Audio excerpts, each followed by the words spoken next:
নমস্কার বন্ধুরা, মিঠির রান্নাঘরে তোমাদের সকলকে স্বাগত। আজকে আমি একটা খাসির মাংস বা মাটনের একটা রেসিপি করছি, মাটন মশলা কারি। দেখো, তার জন্য গ্যাসে কড়া বসিয়ে নিয়েছি।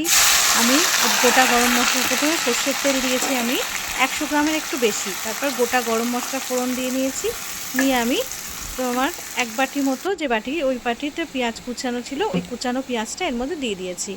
এবার 4-5টা রসুন আর একটা মাঝারি সাইজের আদা আর কটা শুকনো লঙ্কা পেস্ট করা, সেই পেস্টটা আমি এর মধ্যে অ্যাড করে দিয়েছি। এটা তোমরা তোমাদের মাটনের পরিমাণ অনুযায়ী দেবে। আমি যেহেতু 800 গ্রাম মাটনের করেছি, তা আমি এই পরিমাণটা দিয়েছি। আদার থেকে সবসময় একটু রসুনটা বেশি দেবে। এরপর আমি হলুদ গুঁড়ো দিয়ে দিয়েছি।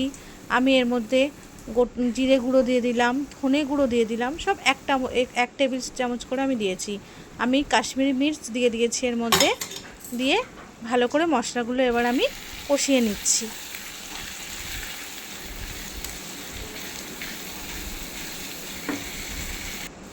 দিয়ে আমি টক দই মাখানো মাটনগুলো এর মধ্যে দিয়ে দিচ্ছি। মাটনগুলো আমি আধ ঘন্টা মতো টক দই দিয়ে মাখিয়ে রেখেছিলাম। এটা হচ্ছে টমেটো পেস্ট করে রেখেছিলাম, সেই টমেটো পেস্টটা এর মধ্যে দিয়ে দিলাম। দিয়ে এবার এগুলো ভালো করে কষিয়ে নেবো।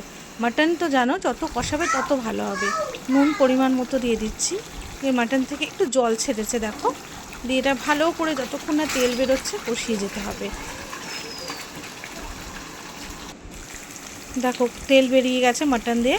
আমি মাটনটা পুরো তোমার 50 মিনিট মতো, প্রায় 1 ঘন্টার কাছাকাছি কষিয়েছি।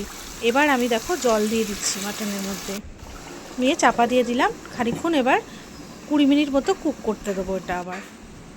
দেখো হয়ে গেছে আমার। এবার তুলে নিলাম, নিয়ে ঢাকনাটা খুলে দিলাম। দেখো ভালো করে এবার কষিয়ে নেওয়ার পরে কটা চেরা কাঁচা লঙ্কা দিয়ে দিয়েছি। এটা অপশনাল, তোমরা দিতেও পারো নাও দিতে পারো।